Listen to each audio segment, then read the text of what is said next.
Olá, sejam todos bem-vindos. Eu sou Ranieri Zoccoli e a gente começa mais uma edição do Alesp em Pauta. No programa de hoje, nós vamos falar sobre a lei de número 17.106, de 4 de julho de 2019, que fica instituído o Dia de Apoio à Pessoa com Esclerose Múltipla, a ser comemorado anualmente no dia 30 de agosto. Aqui no nosso estúdio, a gente recebe a Sumaya Caldas Afif, ela que é diretora jurídica da ABEM, a Associação Brasileira de Esclerose Múltipla, a Gisele Peckman, que é designer e jornalista, que foi diagnosticada com a esclerose em 1995. De forma remota, a gente tem também a Daniele Adimoni, ela que é psiquiatra geral. E aí a gente vai falar sobre essa condição que afeta milhares de pessoas pelo mundo. Eu já quero agradecer a vocês aqui pela participação, sejam todas bem-vindas. Acho que é importante, acima de tudo, a gente levar a informação para quem está em casa. Bom, eu já quero saber como que funciona o trabalho da associação, né? Principalmente levando informação às pessoas. Maravilha. Primeiro, a gente agradece pela essa oportunidade de estar aqui nessa casa mais uma vez, falando sobre esclerose múltipla. A ABEM é a Associação Brasileira de Esclerose Múltipla e esse ano nós completamos 40 anos de atividade. Inclusive, tivemos um ato solene aqui nessa casa no mês passado, né? No dia 17. E agora a gente entra no mês de conscientização da esclerose múltipla. O que nós fazemos lá na instituição? Nós acolhemos pessoas, pacientes com esclerose múltipla, familiares, profissionais da área da saúde. Nós fazemos muita atividade de incidência política, melhorando as condições das políticas públicas de acesso a medicamento, tratamento e até as políticas assistenciais para as pessoas mais vulneráveis. E a gente também faz alguma orientação em reabilitação neurológica. Legal. Inclusive a gente estava batendo um papo aqui no intervalo, né, nos bastidores, e aí fui puxado aqui a orelha que precisa mudar um negócio aqui nessa lei, né? Exatamente. Essa nomenclatura tá errada, tem que fazer essa mudança. Explica um pouco pra gente. Exatamente. Durante muito tempo a gente falava pessoa portadora de esclerose múltipla. Com as atualizações, inclusive de semântica, até a ONU já fez um pronunciamento e a OMS também, e a gente passa a entender as pessoas com alguma condição especial de saúde como pessoa, né? Na sua forma holística de existência. Então, ela não é mais portador de esclerose, é pessoa com um diagnóstico de esclerose múltipla. Então, a gente precisa mudar essa nomenclatura para constar aí pessoa com esclerose múltipla e não portador de esclerose múltipla. Eu acho que nada melhor para falar sobre isso. A Gisele está aqui, eu quero te agradecer. Gisele é nossa amiga da imprensa, né? Gisele, como é que foi para você esse diagnóstico, né? Como é que tudo começou? Né? Eu queria que você falasse também dos sintomas, porque tem gente que está em casa, pode ser que se identifique com alguma coisa. Conta a tua história para a gente. Na verdade, quando eu fui diagnosticada, tudo era muito novo. Então, assim, não se falava muito de esclerose múltipla. Uma doença que hoje em dia é relativamente rara, era ainda muito mais rara. Então, assim, os meus primeiros sintomas, eu primeiro fui diagnosticada com labirintite, com 15 anos, e não fui diagnosticada com esclerose. Demorou uns 2 anos para eu ser diagnosticada. Nessa, continuou a vida, continuei estudando, continuei trabalhando e tive o diagnóstico. Depois do diagnóstico, na época, não tinha as medicações que hoje em dia tem. Então, assim, era totalmente diferente, não tinha o SUS que tem hoje em dia, era tudo muito diferente do que é hoje. Então, assim, da tontura depois foi para fraqueza muscular. Mas mesmo eu, que sempre fiz muito exercício, muito esporte, era a fraqueza. Então, assim, uma coisa que eu sempre digo, que o que você não usa, você perde. Então, independente de você ter uma doença ou não, você tem que fazer exercício, tem que fazer alguma coisa. Então, assim, o que eu digo sempre para os pacientes, assim, se eu cheguei esse tempo todo de doença e fazendo tudo o que eu fiz 2 faculdades, eu morei fora, é porque dá, é porque pode. Dá para fazer. Então, assim, é tudo como você lida com o diagnóstico. Isso faz toda a diferença. Até como imprensa, como mídia, nunca me atrapalhou. Nunca me atrapalhou. Hoje em dia, que eu já estou um pouco mais avançada, que eu estou num andador, eu posso dizer assim, a locomoção para chegar nos lugares, a logística de chegar nos lugares é um pouco mais difícil. Mas fora isso, para mim, nada, na minha vida, nada mudou. Você chegou a ficar extremamente limitada? O máximo que eu estou de limitada é agora, que eu estou no andador. Mas mesmo assim eu me viro. Porque eu tenho que pegar o meu carro de aplicativo, eu vou fazer meu exercício, eu volto. E, obviamente, se eu tiver uma crise muito forte, que eu já tive, mas eu não estava no Brasil quando isso aconteceu, que eu fiquei bem limitada, eu fiquei mais de um mês no hospital, isso foi o máximo de limitação que eu tive. Mas a reabilitação e o exercício físico, eu sempre voltei. E por isso eu bato muito nessa tecla. É muito importante isso, não só saúde física, como saúde mental também. Por falar em saúde mental, a gente vai bater um papo com a doutora Daniele também, que está aqui de forma remota. Quero muito te agradecer por você estar aqui com a gente, dividindo os seus estudos, a sua experiência. Independentemente ali da condição, da doença, essa questão do diagnóstico, né, quando a gente tem ali aquele resultado, mexe muito com o nosso psicológico, obviamente. A rede de apoio é aí que entra, é importante para que essa pessoa, por exemplo, tenha uma melhora ali no tratamento, né, no seu processo todo? Obrigada pelo convite. Sim, a rede de apoio é fundamental, né? Por isso que é tão importante essas associações, o apoio dos profissionais de saúde e, sem dúvida, das pessoas que estão em volta, né? Da pessoa que tem qualquer condição de saúde. Porque a gente sabe que quando as pessoas adoecem, tanto física como psiquicamente, né? Uma pessoa só, é um corpo só. Muitas vezes é muito difícil, né? Pensar em tratamento, reabilitação, não estou bem, né? Que chatice, porque eu, enfim. E aí que entra quem está em volta, né? De realmente ajudar, levar, incentivar, vai ajudar, vai melhorar. Então é muito importante essa rede de apoio, né? E de novo, essa rede de apoio não é só os amigos, a família que está em volta, mas toda essa estrutura que foi criada, né? Associações, enfim. Isso tudo também é muito importante, né? Para poder pensar da parte de saúde, da parte legal. Então tudo isso é muito importante. Interessante a gente falar, e aí a gente vendo depoimentos, né? Acredito que seja... cada caso é um caso, cada pessoa recebe o diagnóstico de um jeito, né? Para muitos, por exemplo, independentemente de ser esclerose ou não, às vezes ali o diagnóstico é quase que uma sentença de morte, né? Para você foi isso? Não foi? Queria que você explicasse. Não foi. Eu era muito nova, então eu assimilar o que realmente era doença foi um pouco mais difícil. O médico ficou mais ou menos umas 2 horas me explicando na época, mas eu só realmente entendi o que era quando eu era já bem mais velha. Então, assim, foi bom para mim, porque eu não assimilei tanto o que era uma doença que possivelmente não, ela é uma doença degenerativa, mas que demorou muito para isso acontecer no meu caso, tá? Então, assim, como eu tive essa demora para assimilar, no meu caso me ajudou. Quando ela diz que ajuda das pessoas, eu acho que ajuda vai além de uma associação, além da família. Eu diria assim que vai desde a pessoa que está na rua, que vai ser gentil comigo, que hoje em dia eu estou no andador, então assim, que vai me ajudar a caminhar. Muitas vezes eu não vou precisar, mas de ser solícito. Isso já é uma rede de apoio, que as pessoas não entendem. Você ir num supermercado, oferecer uma ajuda, num elevador, numa academia, isso tudo já é uma rede de apoio. Além da sua família, porque a família, você fica doente, a família também fica.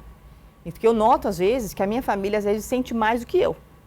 E eu vejo muitos pacientes ficam mais sensíveis porque a família fica mais sensível, não sabe lidar com isso. Isso acaba atrapalhando um pouco.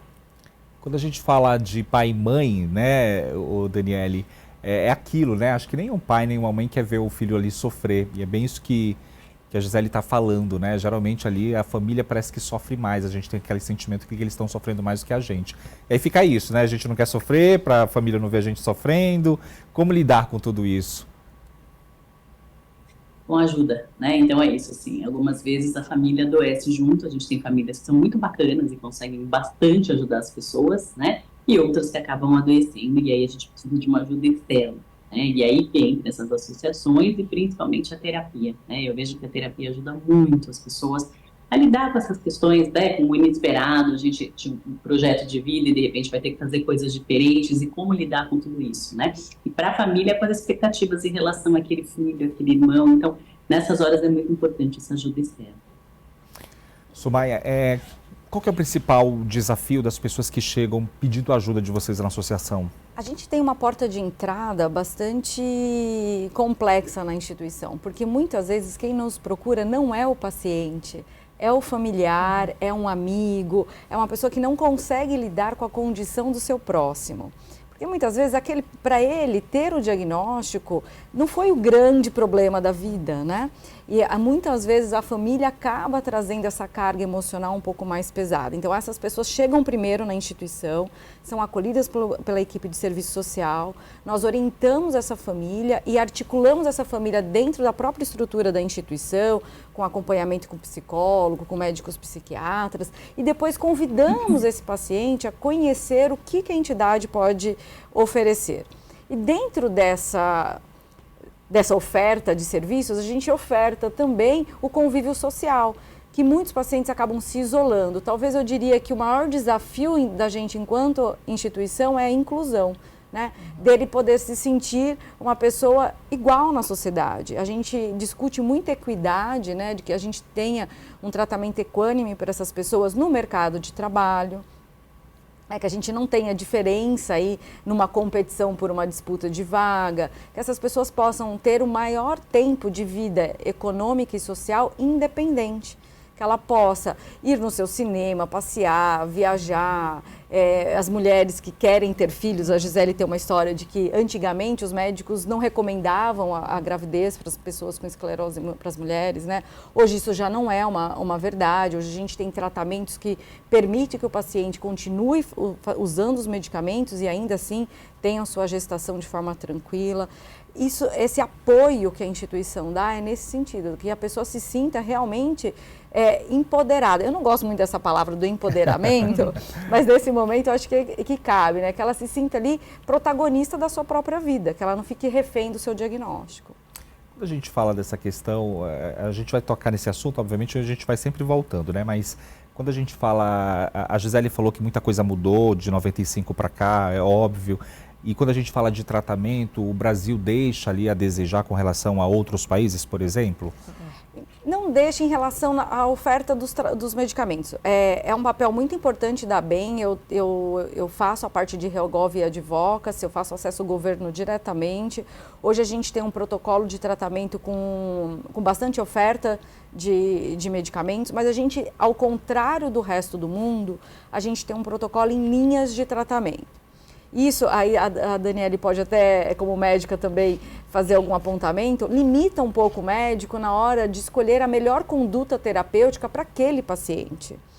Eu costumo dizer nas minhas defesas, junto à Conitec, ao Ministério da Saúde, que eu aceito que um paciente chegue uma cadeira de roda rapidamente, mas eu não aceito que ele chegue muito rápido porque ele é brasileiro, né? E que ele tem que ser submetido a uma linha de tratamento ainda ultrapassada. Então, o paciente hoje, no Brasil, ele tem um gargalo entre a suspeita e a conclusão do diagnóstico de 6 meses a 2 anos. Então, quando um paciente ele levou 2 anos para ter diagnóstico, ele não está mais na fase inicial da doença. Ele já tem sequela instalada, ele já tem sintomas importantes. E esses medicamentos de primeira linha não vão surtir nenhum resultado, né? Economicamente, para o governo é caro, que são medicamentos de alto custo, suportados pelo governo, então os pacientes têm acesso gratuitamente a esses medicamentos. Mas se ele está em alta atividade, ele já precisaria de um medicamento da segunda, terceira linha. Então ele tem que usar um medicamento de primeira linha, demonstrar falha terapêutica para ele poder ir para um medicamento. Eu perco muita janela de oportunidade de tratamento desse paciente. Então, acho que a gente não tem problema na oferta, mas sim na forma como que nós colocamos esses medicamentos para esses pacientes. O acesso é comprometido, né? A gente teve recentemente a inclusão de uma droga nova no nosso protocolo de tratamento, que é um medicamento oral, e que a gente está há mais de 8 meses sem que o paciente consiga. Ele sabe que foi incorporado, mas não chega esse medicamento ao paciente, por uma série de regras burocráticas. Então, o que realmente é acesso? Não é só estar lá escrito que tem esse medicamento, é que ele efetivamente consiga chegar num dispensário público e ter esse medicamento disponível para o paciente. A gente bem sabe que a teoria é linda, né? Falta muita coisa para acontecer na prática. Exatamente. Doutora, a senhora foi citada, se quiser complementar o que a Sumaya falou, fique à vontade sobre essa questão de protocolo, de medicamentos. Sim. Bom, na verdade, acho que como qualquer outra situação de saúde, a gente precisa também de protocolos, né? Não estou defendendo nada, mas é isso, né? E às vezes ajuda e às vezes atrapalha. Então é isso, para algumas medicações de alto custo, a gente só pode prescrever se a pessoa tem determinado tempo de doença ou um CID bastante específico, né, ponto tananã, né, e a gente tem que justificar com exames, enfim, é uma coisa bastante rígida e rigorosa, porque é bastante dinheiro envolvido, e sim, isso ajuda muito as pessoas, mas muitas vezes, como a Sumaia disse, acaba atrapalhando, acaba engessando a gente, porque a gente só pode fazer daquele jeito, né, então primeiro tem que ser uma medicação, se tiver falha, depois passa para outra, ou se mudar o diagnóstico, ou o subtipo, então tem isso às vezes acaba atrapalhando, né. E o que a gente vê é que, na verdade, o SUS tem uma demanda enorme, muita gente procurando serviço, muita gente procura para várias coisas, e às vezes as coisas demoram, às vezes falta medicação, né, não só para esclerose múltipla, mas para várias outras questões, às vezes você está lá no meio de um acompanhamento, de repente acaba a medicação, né, ou fim de ano isso também costuma acontecer, então são situações muito, muito complicadas para quem tem questões de saúde, né, e são medicações caras, não é que você vai lá na farmácia e compra. Gisele, a gente estava falando aqui dessa relação, né, do tratamento aqui no Brasil, se deixa a desejar. Você esteve lá fora, né, viu de perto ali a realidade. Queria que você dividisse com a gente essa experiência. Exatamente. A gente, assim, a diferença, lá fora também existe um protocolo. Não é assim, você é diagnosticado e já começa com o mesmo tratamento que eu estou fazendo, que tenho 29 anos. Isso também existe. Eu acho que o sistema público aqui no Brasil é fantástico comparado com o que tem lá fora. Somos lá fora exemplos, não tem né, isso. para o mundo inteiro. Lá fora não tem isso. Então, assim, você vai ter que ter um plano de saúde lá fora para ter uma assistência boa lá. E o plano de saúde lá fora é caro. A diferença dos tratamentos de lá para cá é o seguinte: como eles estão fazendo mais pesquisas, porque eles têm mais dinheiro para fazer isso, então, assim, os tratamentos saem mais rápido lá. Então, assim, tem já tratamentos que estão em fase 2, em fase 3, que vão demorar uns 10 anos para chegar aqui. Essa é a única diferença, mas estão em fases ainda. Os que estão aprovados, que já estão aqui no Brasil. Então, assim, como você vai pegar ou não, aí já faz a diferença. Se é no sistema público ou no sistema privado, que é no convênio, daí faz toda a diferença. Mas pensar que lá fora é mais fácil, não é. É a mesma coisa. E a exemplo, a Gisele faz uso de um medicamento que hoje não tem no sistema público. Né? Então, a gente tem ainda uma discrepância aqui no Brasil entre público e privado. Então, hoje um paciente na forma primária progressiva da doença tem tratamento na via privada. E aí eu fico imaginando um médico no SUS que vai falar para o paciente dele assim: olha, fulano, você tem esclerose múltipla na forma primária progressiva. Existe medicamento para te tratar, mas você não vai ter acesso a esse tratamento, porque você não tem um plano de saúde. Eu acho isso de um grau de desumano enorme. Então, hoje toda a nossa discussão em advocacy é que a gente tenha a mesma condição de tratamento no privado, no SUS, porque o paciente, ele é o mesmo, né? E ele circula entre os dois ambientes. Ora ele vai ser atendido em algum momento no SUS e ora ele vai ser atendido no privado. Então, esse paciente tem que ter acesso às drogas que efetivamente vão ser adequadas ao tempo de doença que esse paciente está, né? E a condição que ele tem de prognóstico de doença, que isso vai ser determinado pelo médico neurologista. Com relação à existência dos protocolos, é super importante a gente ter realmente protocolo, porque no Brasil a gente não tem médico especialista suficiente para atender os 40 mil brasileiros já diagnosticados com esclerose múltipla. A gente ainda está na faixa de ser pacientes raros, né? Mas a gente ainda fala em subdiagnóstico. Se a gente for pensar aí nesses extremos do Brasil, a gente não tem equipamento de ressonância magnética para poder fazer diagnóstico, a gente não tem médico especialista para atestar o diagnóstico dessas pessoas, a gente sequer tem centro de reabilitação ou de referência em neurologia nos interiores. E eu não estou falando assim no interior, no norte, no nordeste, estou falando aqui em São Paulo, no estado de São Paulo. Se a gente avançar muito mais para os extremos, a gente já não consegue ter um médico especialista por região. Doutora, é importante que tenha um trabalho multidisciplinar, né, já que a gente está falando dessas deficiências aí com relação a alguns protocolos, a diagnóstico, né?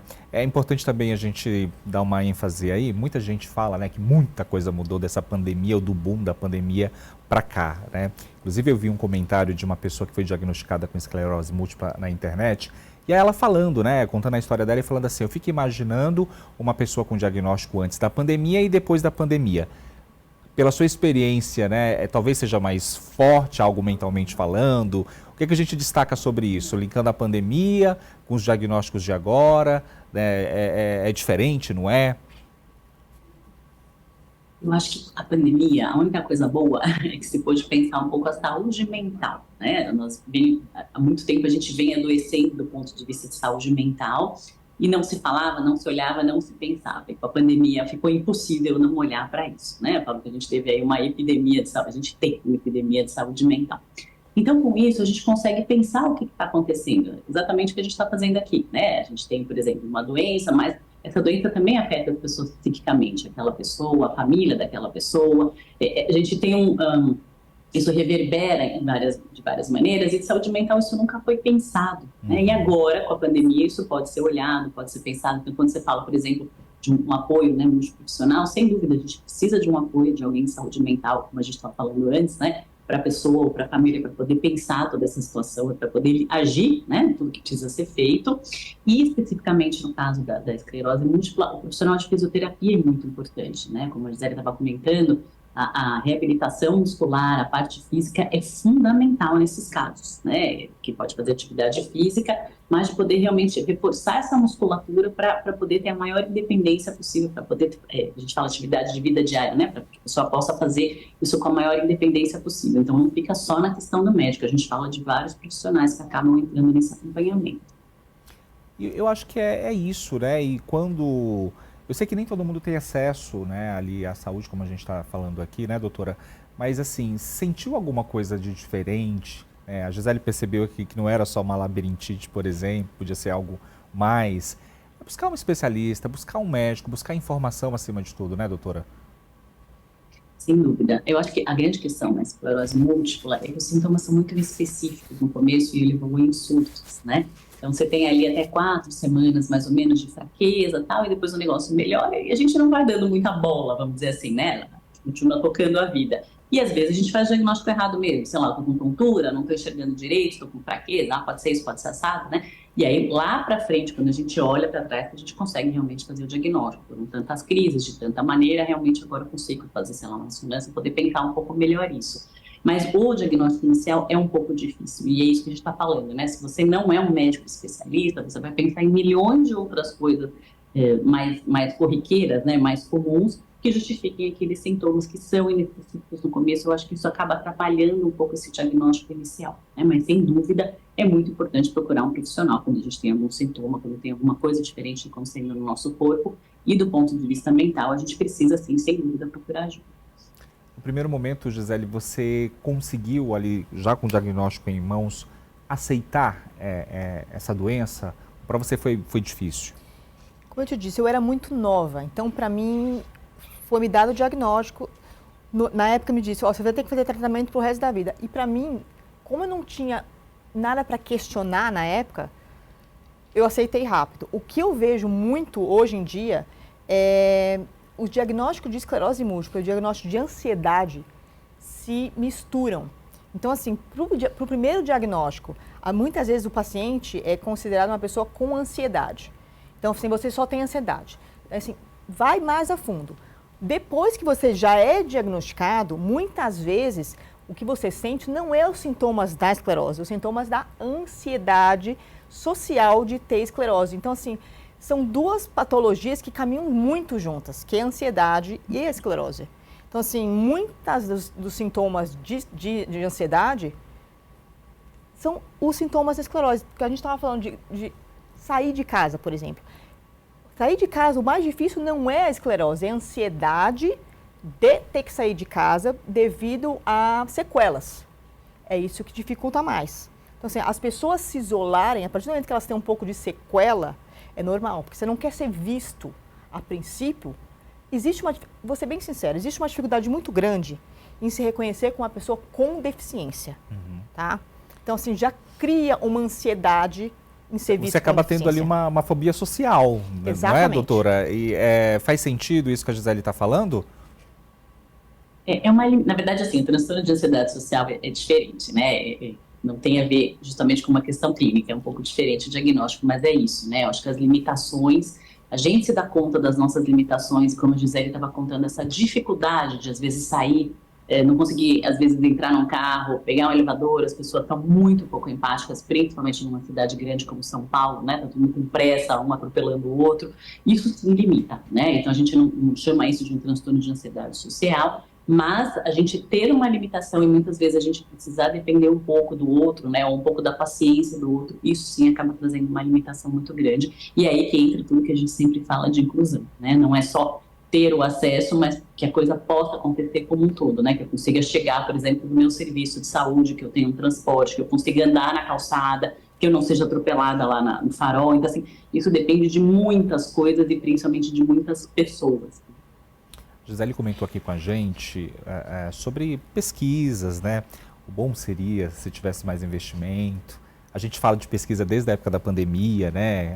Tem que investir no Instituto Butantan, por exemplo. Os brasileiros precisam ter mais acesso à pesquisa, dinheiro mesmo aqui no nosso país para pesquisa. Falta também discutir políticas públicas.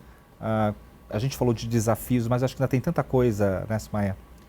A gente participa de alguns conselhos, né? Eu represento a BEM no Conselho Nacional de Saúde, a gente tem grandes discussões em questão de política destinada às pessoas com esclerose múltipla e de outras patologias também.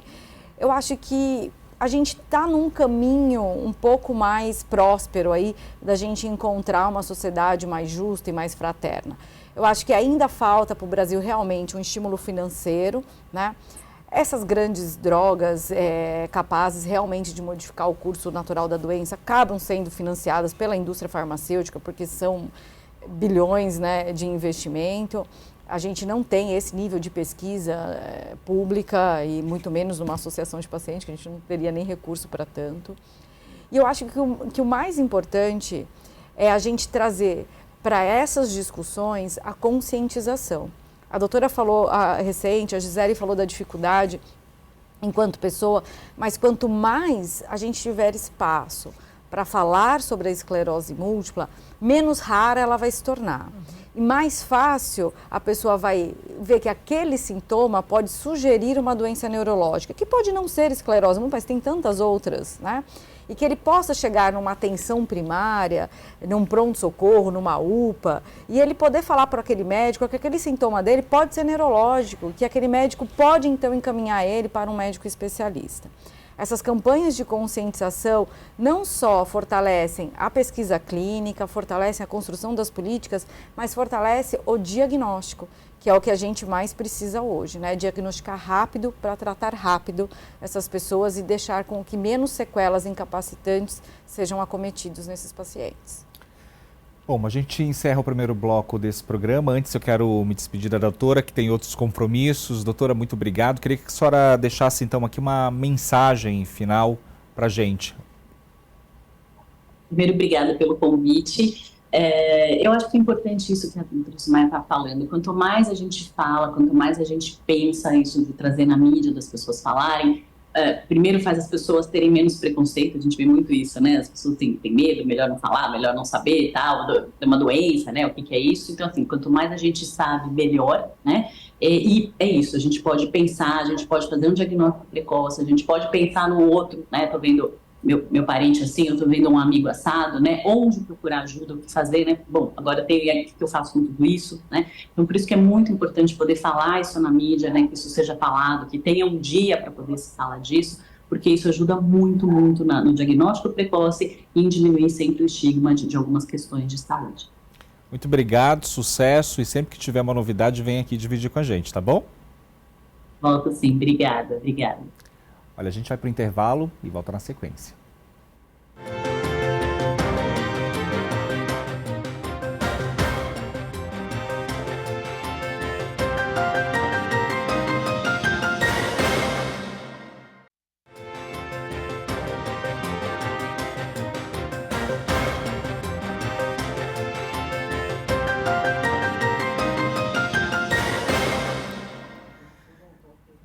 O Alesp em Pauta está de volta, muito obrigado pela sua audiência. Eu quero te lembrar que nós estamos também multiplataformas, né? Se você perdeu o primeiro bloco desse programa, é só acessar nossas redes sociais, fica por dentro do que a gente já falou por aqui. A gente está discutindo sobre a lei de número 17.106, de 4 de julho de 2019, que fica instituído o Dia de Apoio à Pessoa com Esclerose Múltipla, a ser comemorado anualmente no dia 30 de agosto.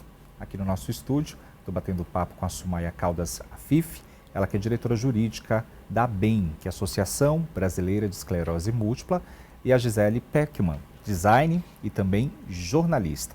Gisele foi diagnosticada com esclerose em 1995, já contou um pouco da sua história. A gente já vê que ela é uma mulher de muita força, né, nesses desafios aí, não só aqui do que ela enfrenta aqui no estado, mas acho que é uma realidade de muita gente que tem essa condição e vive aqui no nosso país, né? Porque se a gente for falar de acessibilidade, muita gente ainda encontra barreiras, né? Tem uma campanha específica para esse ano, Sumaia? A ABEM é uma instituição que ela é filiada a uma federação internacional que chama MSIF, e a gente faz campanhas alinhadas globalmente. Esse ano a gente trata a campanha de múltiplas formas, porque são todas as formas de manifestação da esclerose múltipla. A gente tem a forma recorrente remitente, que é a mais comum, né? A gente tem a secundariamente progressiva, que é aquela em que o paciente, depois de alguns anos de doença, começa a ter uma evolução maior sem que necessariamente tenha os surtos. E a gente tem a forma primária progressiva, que é aquele paciente que ele não vai ter surtos da doença, ou seja, a exacerbação do sintoma, mas ele vai ter um declínio constante das suas limitações. E é bom lembrar, que eu acho que eu não falei no primeiro bloco, e a Gisele falou muitas vezes que ela era muito jovem quando teve diagnóstico. A esclerose múltipla é uma doença de jovens. As pessoas automaticamente remetem à arteriosclerose, doença de idoso, né? Então não tem nada a ver. Uma doença que acomete adulto jovem na sua fase mais produtiva da vida. Então as pessoas aí entre seus 20 e 40 anos de idade são as que estão mais suscetíveis a terem manifestação da esclerose múltipla. Tem algum fator de risco? Ou é algo que pode ser hereditário? Tem alguma explicação? Então, tem várias pesquisas dessa linha. A gente, hoje, a escola mais aceita é de que a pessoa tem uma predisposição genética e ela é exposta a uma situação de risco que pode, então, desencadear a doença. Como, por exemplo, o estresse, né? A gente tem vários relatos, vários testemunhos de pacientes que teve o diagnóstico no momento de prestar vestibular, foi demitido do trabalho, teve um acidente, alguém muito próximo faleceu, teve uma desilusão amorosa, e aí acabou tendo desencadear aí dos sintomas. Mas isso não é regular. E a gente tem muito histórico de famílias que mães e filhos, entre irmãos, têm o diagnóstico, tios e primos. Então a gente entende aí que há um componente genético que ainda está em pesquisa, mas que provavelmente tem a ver com uma carga genética atribuída a esse paciente. É comum crianças terem a esclerose? Não é comum, mas a gente hoje no Brasil a gente tem cerca de 300 crianças, né? Ou seja, jovens com menos de 18 anos. Na associação a gente assiste algumas famílias já com 12 anos, pessoas com 12 anos já com diagnóstico de esclerose. Não é comum, mas já existe. Inclusive nos protocolos de tratamento há medicamentos com prescrição em bula a partir de 10 anos de idade. Para quem está em casa deve estar curioso, né? A gente sabe que tem casos e casos. Mas tem sintomas específicos que a gente consegue ali identificar ou ir já para o norte ali da coisa? A ABEM tem até uma campanha, né, que a gente fez uns cartazes, até aqui na Alesp tem, que diz o seguinte: a gente meio que copiou aquela campanha que existia do Ministério da Saúde, da tuberculose, está tossindo há tantos dias, né? Procure pode ser tuberculose. Inspirada nessa campanha, a gente fez. Se você tem quedas constantes, visão dupla, perda de força, equilíbrio, déficit de atenção, né? Que hoje todo mundo tem TDAH, né? Ninguém mais pesquisa outras coisas. Então, esses sintomas podem sugerir a esclerose múltipla. Agora tem cuidado, né? Porque a gente fala tudo isso aqui, por exemplo, a Gisele traz a realidade dela, aí tem gente que está vendo a gente, pronto, eu tenho tudo isso, eu tenho esclerose. Não, é importante você buscar ali uma ajuda profissional para você ter o diagnóstico correto. Você foi atrás para saber que fator de risco foi esse, o que aconteceu? Eu vou bater nessa tecla. Tudo era muito novo na época. Então, assim, não tinha mídia social, não tinha nada disso. Então, assim, eu fiz uma ressonância magnética, fiz um exame de líquor, que era o que tinha que ser feito, e foi aí que eu tive o diagnóstico. Então, assim, hoje em dia, o que me preocupa muito é a mídia social.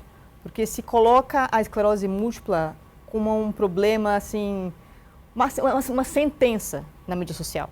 Então, são pessoas que são relativamente recém-diagnosticadas, têm 2, 3, 4, até 5 anos de doença, que não viveram o suficiente a doença, que fazem uma dramatização de fazer um exame, de procurar um médico, de sintomas. Então, assim, eu não gosto de dramatizar a doença. Eu acho o seguinte, eu tenho uma vida extremamente produtiva com isso, não é uma sentença, porque é uma doença de jovens. Então, eu recebo muita pergunta assim, eu posso fazer faculdade depois que for diagnosticado? Claro que pode. Eu posso trabalhar? Pode. Você está vivo. Exatamente. E é uma doença crônica, né? Então, assim, ainda que a gente tenha esse arsenal terapêutico disponível, esse monte de droga para tratar essas pessoas, elas não vão ter cura, né? Hoje existem várias pesquisas de cura da esclerose múltipla, mas ainda não chegamos nela. Então, essas pessoas vão conviver de forma crônica e progressiva. Então, além dela ser uma doença neurológica que acomete o sistema nervoso central em adultos jovens, ela é crônica e progressiva. Então, se a pessoa não aceitar essa condição e viver de forma parceira com a doença, a gente estava conversando aqui nos bastidores, ela vai ter muito mais problemas que não são só especificamente da doença, são aqueles que ela também, né, implantou na cabeça. Ainda mais esse mundo de hoje que a gente está vivendo, né, que está tão difícil, onde a gente encontra e se depara com um ser humano às vezes cada vez mais egoísta, individualista, né? Se a gente for falar sobre isso aqui, a gente vai ficar fazendo um programa só sobre isso, só sobre essa nova realidade que a gente está vivendo, né? E hoje tem tratamento. Eu acho que a mensagem que a gente pode deixar aqui é uma mensagem de esperança, de que essas pessoas, ainda que tenham o diagnóstico de uma doença grave, rara, crônica e progressiva, ela vai contar com tratamento medicamentoso, com neuroreabilitação. A gente tem hoje uma equipe de psicólogos enormes na instituição, porque a gente mais trata a saúde mental do que a reabilitação de fisioterapia. A gente tem fisioterapeutas, a gente tem os assistentes sociais para ajudar essas pessoas, como articular as redes, tanto para alcançar emprego. Hoje a gente tem vagas de emprego, tem concursos que essas pessoas podem prestar, né? A gente tem uma parceria com o Sebrae na capacitação de empreendedorismo para quem deseja empreender. Acho que a gente tem informações hoje em dia são mais fáceis. Sim. Então, assim, na minha época era o Google. E o que tinha no Google era assim, quanto tempo você tem de vida? Tipo assim, se você for ler o Google, o que está no Google ali, você já... Não, eu hoje, falando de empreendedorismo, eu hoje mesma tenho uma revista sobre esclerose múltipla. Legal. Uma revista sobre doenças raras. Atualmente, eu estou focando mais em esclerose múltipla. Por quê? Porque como eu passei muito tempo lá fora, eu vejo que a gente, às vezes, a parte de informação aqui no Brasil está um pouco atrasada. Então, o que eu estou fazendo? Estou correndo atrás para mostrar para as pessoas o que elas não conseguiram ver ainda, tá? E para poder se atualizar. Então, assim, é de graça. Então, assim, vai atrás, leia. Então, assim, não é porque é uma pessoa que eu bato na regra de fazer esporte, esse mês, até as Olimpíadas, eu tenho atletas paralímpicos. Quando você lê a experiência de outras pessoas que passaram por desafios e, de alguma forma, eles aprenderam com esse desafio e se superaram desse desafio, você tem uma informação extra. Então, humaniza ali a coisa, né? Exato. Você se sente ali mais próximo, talvez, ali daquela realidade. Interessante você falar sobre essa questão ali de informação, quando a gente coloca ali no Google sobre esclerose, o que mais aparece, eu acho que vocês há de concordar, é sobre o que aconteceu com a Cláudia Rodrigues, atriz global, que eu acho que acho que o Brasil, na verdade, ficou sabendo ali um pouco mais da doença quando veio o diagnóstico dela e ela foi para as redes sociais, foi para a TV aberta para falar, que até então era desconhecido, a gente não tinha nada de informação, e vinha aquela sentença de morte, né? E óbvio que ela tem uma realidade dela, acho que veio também outras situações envolvidas ali a ela, mas a gente só sabia de esclerose por conta da Cláudia Rodrigues. por exemplo? Eu tive o diagnóstico bem antes da Cláudia, só que eu escondia por muito tempo. Até como jornalista, eu não queria dizer o que eu tinha. Eu acho que a Cláudia, ela ajudou muito nisso. Quando ela abriu, falou, olha, eu tenho um diagnóstico, é isso. Assim, a Cláudia tem uma linha que ela teve sequelas bem rápidas. Justamente. E não é porque a Cláudia teve sequelas rápidas que todo mundo vai ter as sequelas rápidas. Não é porque o tratamento que a Cláudia faz é o tratamento que vai ser para mim, ou o tratamento que a pessoa que vai ser diagnosticada. Eu acho que assim, hoje em dia, aqui no Brasil, quando eu pego um aplicativo e a pessoa me pergunta o que você tem, e eu explico o que é esclerose múltipla, a Cláudia é uma referência. Já ouviu falar de esclerose múltipla? Não. Já ouviu falar da Cláudia Rodrigues, aquela doença? Ah, já. Então assim, nos Estados Unidos, o que eu notava muito era assim, o que você tem? Esclerose múltipla? Ah, eu sei o que é. Aqui, a gente ainda está pedalando nisso. Então, assim, eu acho que a Cláudia fez um trabalho muito bacana nisso, de abrir as portas e mostrar o que era e divulgar a doença. Assim, poucas das pessoas têm a coragem que a Cláudia teve de escancarar. Hoje em dia, eu já abro mais. Hoje em dia, eu já não tenho mais problemas. Eu entendo que ainda tem. Tem muitos pacientes que não divulgam, que pedem para a gente sigilo, que a família não sabe, que no trabalho não sabe, que não querem expor sua condição. Acho que a Cláudia, ela trouxe essa popularidade para a doença, mas também ela teve umas experiências com os tratamentos, assim, não homologados. Então, também uma mensagem um pouco... Justamente, é por isso que eu te falo, porque daí ela acaba sendo uma referência e é só aquilo quando você vai pesquisar. E aí você se assusta, porque daí a gente vê o que aconteceu com ela, a questão das sequelas, né? Ela fez alguns procedimentos, assim, que não eram reconhecidos pela sociedade médica. Então, assim, também teve essa discussão sobre quais decisões. Mas é muito particular. Sim, o paciente tem o direito de escolher o tratamento que ele quer fazer, né?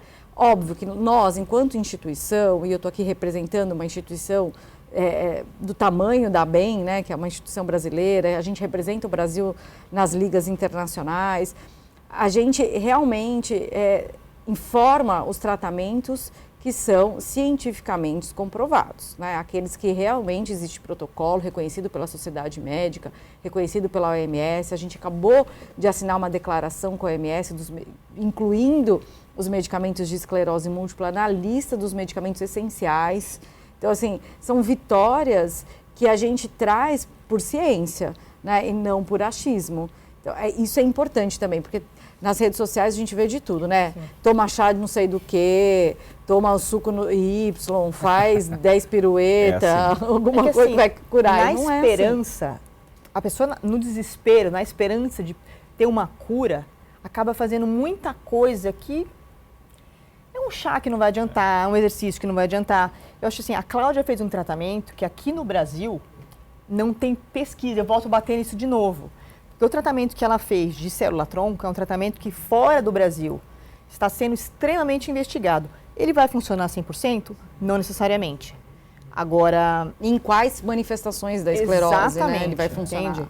Então, assim, é difícil julgar ela pelo que ela fez, porque ela fez uma coisa que ela fez. Exato. É uma tentativa. Ela tem total liberdade no corpo dela de decidir o tratamento que ela quer. Imagina, é que nem a gente, né, quando descobre ali o diagnóstico de ansiedade, de TAG, não. O que a gente pode fazer para melhorar isso? Vamos atrás. Tem gente que faz yoga e tem gente que toma remédio, tá tudo certo. Você vai em igreja, você vai rezar, você vai fazer promessas. Justo. Você apela para tudo, e eu entendo isso.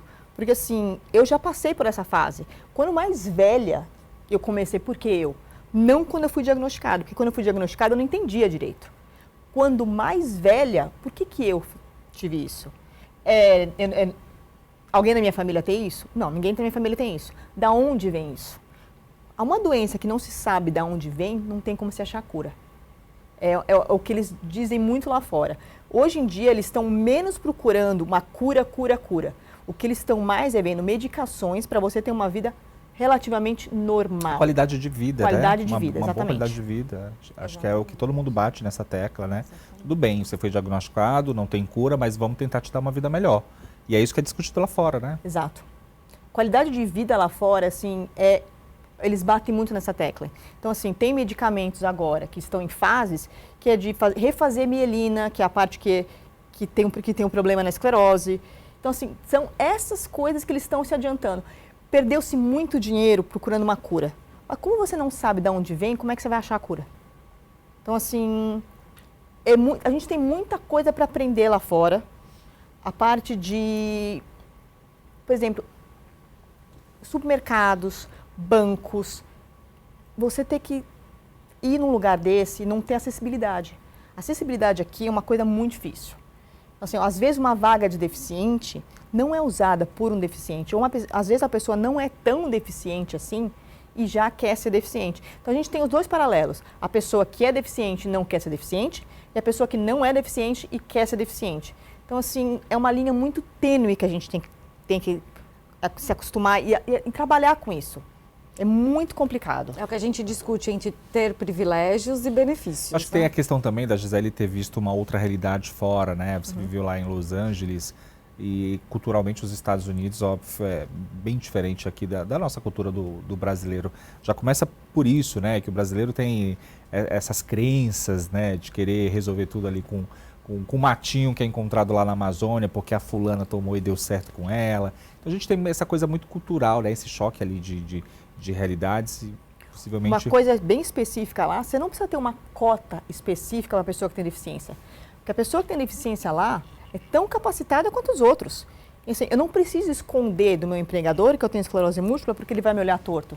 Pelo contrário, zero de problema. Mas aqui a E gente é uma tem preocupação é o preconceito? É um preconceito, mas Sim. aqui a gente tem uma coisa que vem antes. A gente tem a questão da escolaridade, que a pessoa com deficiência, ela acaba não indo para a escola porque não tem acessibilidade, não tem transporte, né? Que se essa família for uma família economicamente desfavorecida, essa pessoa não tem uma escola pública que tenha inclusão para um deficiente. Então, não é que ele não preto, periférico... E a aí questão não é porque ele é deficiente, é porque ele realmente não foi capacitado. Então, você pegar um deficiente em Londres e você pegar um deficiente aqui, não é que a gente tem tratamentos diferentes, é porque ele não teve acesso à educação, ele não teve acesso ao tratamento. Se a gente for pensar no básico do básico, fralda. O cara conseguir uma fralda hoje pública, é uma fralda de péssima qualidade, que ele tem que... ele passa vergonha. Imagina, né? Tem que mandar dossiê para quem para conseguir essa fralda, né? Então, assim, tem que mandar hoje a gente tem conseguir problemas muito antes, né, do emprego. Né? O emprego, ele é a ponta do iceberg. Para o cara chegar a uma capacitação, uma pessoa com deficiência, ele não conseguiu ir para a escola. Muitas vezes ele não sabe ler e escrever, ele é um analfabeto. A gente volta para o problema de acessibilidade de novo. Que, assim, de inclusão mesmo, né? De inclusão, de não aceitar a pessoa que tem um certo problema numa escola. Que isso lá fora você vê menos. Você não tem esse problema tão grande de inclusão que a gente vê aqui. Então, isso que eu gosto muito de... Inclusão não é me chamar para sair. Inclusão é me pegar na minha casa e me levar para sair. É diferente. É isso que as pessoas não entendem. Acho massa, porque eu vi um depoimento de um rapaz que ele tem uma paralisia e ele não tem o movimento das pernas, né? E aí ele falou que ele lutava ali para conseguir uma vaga no mercado de trabalho. Ele falou, gente, eu só tenho problema na perna, tá? Minha cabeça ela funciona normal, eu fiz faculdade, eu sou inteligente, mas é só aqui o problema, eu consigo trabalhar. É bem isso, né? A sociedade não consegue enxergar. Agora, você comentou sobre a revista, eu fiquei curioso, como é que a gente acessa? Eu vou pelo meu Instagram, Uhum. o Instagram da revista é melhor, Revista Raros. Raros. Revista Raros. Você preenche só... Por quê? Porque eu preciso saber quem é quem. Você pode ser curioso, você pode ser estudante, você pode ser médico, qualquer lugar do Brasil, qualquer lugar do mundo. Tá? E você recebe por e-mail de graça. Legal. Ela é web? É web. Tá? A Sumaya já está com a gente como colunista também. Tem uma coluna lá, eu falo sobre acesso à saúde lá. Legal. Eu tenho neurologistas, eu tenho todo mês, eu tenho interdisciplinar, eu tenho pessoal de psicologia, psiquiatria, de educação física, eu tenho pacientes, eu tenho pesquisas que saíram no exterior que eu mesma traduzo, não só traduzo, como coloco de uma forma mais fácil para a leitura, porque ler pesquisa é difícil, é chato. Cansativo, né? É cansativo. Então, assim, eu traduzo, coloco uma forma mais fácil para você entender. Infelizmente, a gente sabe que o brasileiro tem preguiça de ler, gente, tá? A gente estava conversando isso, você tem informação gratuita e de qualidade, as pessoas não vai. Isso imagina, até mesmo nas redes sociais, a pessoa, e vai. Né? É engraçado que às vezes eu publico um assunto na revista, a revista começou em fevereiro, né? Eu publico um assunto, De repente a pessoa me manda assim, você pode falar sobre o assunto tal? Eu acabei de falar. Volta lá e leia. É assim, assuntos polêmicos de disfunção erétil. Fala sobre isso. Eu já falei. Você leu? Ah, não li. Você pegou a revista? Ah, peguei, mas você não leu? Ah, não, é muita coisa para ler. Não é muita coisa para ler.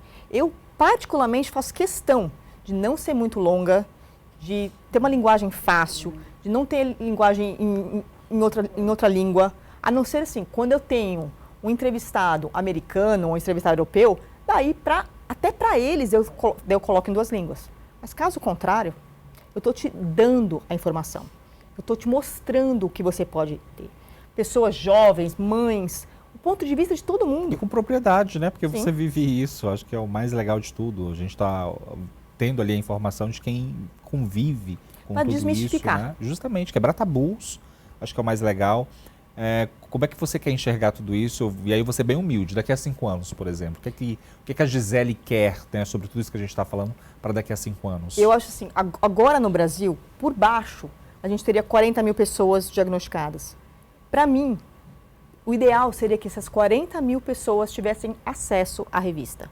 Tivessem acesso a uma informação adequada, uma informação inclusiva, uma informação certa. Esse, para mim, seria o ideal. Obviamente, como jornalista, seria eu voltar como jornalista depois de ter aberto que eu tenho esclerose múltipla. Que, sim, é o que o rapaz falou.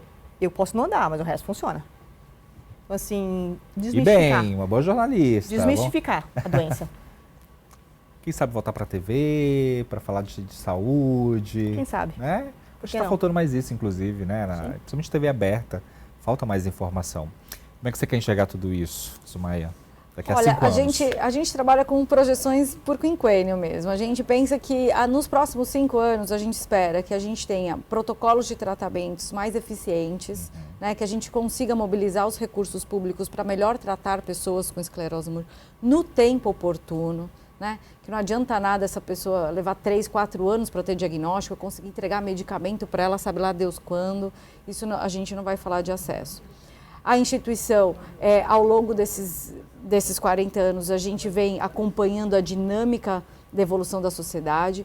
Hoje a gente tem 2 pontas que a gente tem que cuidar. As crianças que estão tendo diagnóstico e as pessoas que vão envelhecer com esclerose múltipla.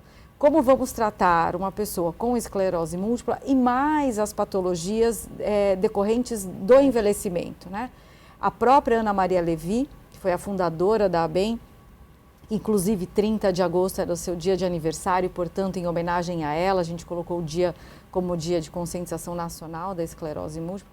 Ela, depois de muitos anos de esclerose múltipla, teve Alzheimer, né? Então, como que a gente consegue tratar essas pessoas que vão envelhecendo com uma doença crônica progressiva e depois ainda vão ter outras doenças degenerativas como Alzheimer ou eventualmente um Parkinson, ou eventualmente algum tipo de demência, né? E a própria fraqueza decorrente da idade. Então, esses são os nossos desafios aí para os próximos anos. Acolher esses muito jovens, crianças ainda, e não desacolher esses que já são hoje assistidos, mas que vão envelhecer com esclerose múltipla. O laranja faz parte da ação? A laranja é a cor mundial, né, de identificação da doença. O lacinho laranja a gente trouxe para o Brasil em 2014, numa campanha internacional da MSIF, e é o símbolo da conscientização da esclerose múltipla. Gisele, antes de te agradecer, eu quero que você deixe uma mensagem para quem está em casa, principalmente para acessar sua revista, @revista Raras. Revista Raros. Raros, revista Raros. Gente, vai lá, ó. Dá uma arroba aí. Eu queria que você falasse com quem está em casa. O que eu digo é o seguinte, a doença não é uma sentença. Se eu tiver que falar isso 1 milhão de vezes, eu vou falar. Procure informação de qualidade. Não é informação de uma influencer ou de um Google que vai te dizer o que vai acontecer na sua vida. Cada caso é um caso. A minha doença não vai ser igual à do meu vizinho, à do recém-diagnosticado. O tipo de doença minha e da pessoa vai ser diferente. A maneira com que eu vou reagir é diferente. Então, caso a caso é um caso. Tenha isso em mente. Procure um neurologista. Qualquer sintoma relativamente neurológico, um formigamento, uma tontura, procura um neurologista. Não custa nada prevenir. Porque às vezes um tratamento, a diferença de 1 ano a 3 anos faz muita diferença. Às vezes assim, 1 ano você não tem nada, você só está com uma fraqueza, dependendo do tipo da doença que você tem, em 3 anos você está numa cadeira de rodas. Ou você faz uma reabilitação e volta ao normal. Isso faz muita diferença. Mas vamos mudar a nomenclatura dessa lei. Sim, né? vamos começar a falar pessoas com esclerose múltipla. Eu acho que a mensagem que a gente quer deixar realmente não é uma mensagem de desesperança, de abandono, nada disso. Ao contrário, é uma mensagem de que a gente brinca, né? Eu sou mais do que o diagnóstico, né? A minha força vai além do diagnóstico. Então, as pessoas que têm esclerose múltipla e queiram buscar apoio na instituição, a gente também tem uma rede social bastante ativa, que é a Bem Oficial, a Bem M de Maria no final, né? De múltipla. E que lá a gente traz um pouquinho de tudo, desde o que a gente faz na instituição de políticas públicas, a gente fala de reabilitação, a gente fala de pesquisa, a gente fala de acolhimento, né? A instituição tem um papel muito importante de devolver aí a vida social, a gente tem viagens, a gente tem programas de cinema, a gente tem encontro dos jovens, a gente tem festas, porque é uma forma da gente manter aí o convívio social dessas pessoas. Tem algum site, algum Temos contato? um site, abem.org.br, e o Instagram é a Bem Oficial. Pronto, Gisele, quero te agradecer mais uma vez, né? E sempre que você tiver uma novidade na revista ou na sua vida, vem dividir com a gente. É importante você estar, inclusive, na frente aqui das câmeras, né? E falando sobre isso cada vez mais. Sumaia, muito obrigado, parabéns pelo trabalho.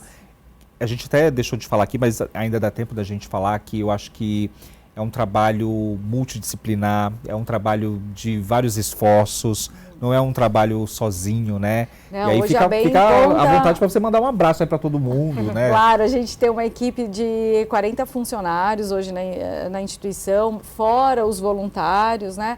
A gente tem uma diretoria composta por pessoas com esclerose múltipla, por familiares, por médicos e por voluntários. E é realmente um trabalho de muito esforço de toda a equipe. E lembrando que a instituição, ela é uma ONG, uma OSC, né? A gente não tem fins econômicos, então quem quiser doar para a instituição, não precisa doar dinheiro, pode doar seu tempo, pode doar recursos, pode doar bens de consumo, material de uso, e a gente está super receptivo a receber doações. Então tá certo, muito sucesso para vocês, voltem sempre. A gente vai ficando por aqui, lembrando que você pode rever esse programa nas nossas multiplataformas. Muito obrigado pela sua audiência e até o próximo encontro. Tchau, tchau.